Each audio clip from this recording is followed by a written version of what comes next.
What do you communicate?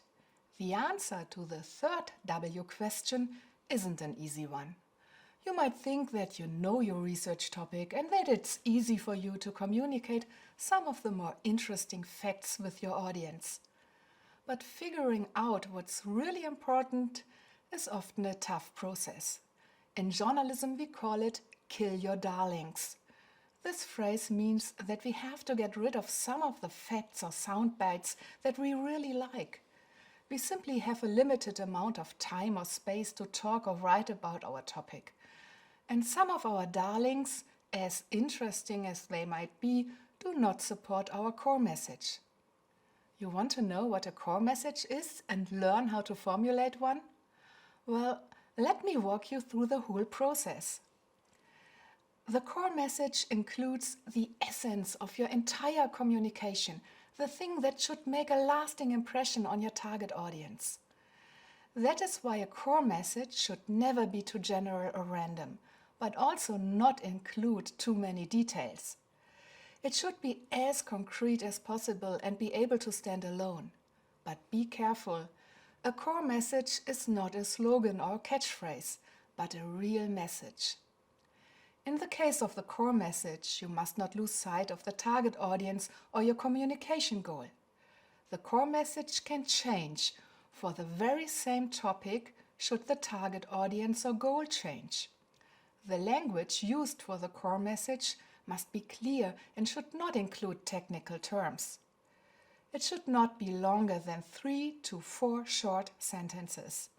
If at all possible, each sentence should only include one piece of information. Begin working on your core message by narrowing down your topic and concentrating on the aspects that will be important and interesting for your target audience. As I said, you have to kill at least some of your darlings. The following questions can help you find your core message. What problem or question does your research address? What is the solution for the problem or the answer to the question? Why is your research topic interesting for your target audience? What is new, extraordinary, or surprising about your research? The answers to these questions cannot be directly translated into a core message. These questions are just the ladder you need to climb on in order to get to your core message. Now let me give you an example where I've used this method. This is a science paper from 2020, where a group of scientists from the University of Bochum has proven that the anatomical structure of some parts of the bird brain is similarly organized than the human cortex. First, I answered the 4 core message questions, having science journalists as my target audience in mind. In this scenario, I wanted to post my core message on X or Mastodon with a communication goal to get the journalists to report about this research. The core message I came up with has less than 280 characters and would do well on X or Mastodon. In our current science paper, we tear down a 150-year-old dogma. Bird brains are not just an unstructured pile of cells, but similarly organized than a mammal's brain. That might explain why some birds show abilities that only primates have too. Self-awareness, for example. Let me show you how the core message would change with a completely different target audience. This time, 4th graders of an elementary school are visiting the Researchers' Institute.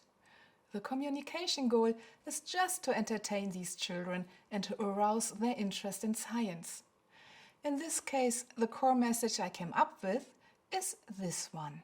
Birds are close relatives of dinosaurs and have almost nothing in common with us humans, except for one thing. Like us, they have a very special brain. It is quite large for such a small bird, and when you look inside, it too looks almost like a human brain. That's why birds can remember things really well and why they can build tools in order to find food. Formulating a core message takes time, even for me, and I do it daily. but it's really worth the effort. Most of the researchers in my seminars and workshops consider the core message the most helpful tool in science communication. They often say that it even helped them with their master's or PhD thesis. I hope you find this lesson as helpful as they do.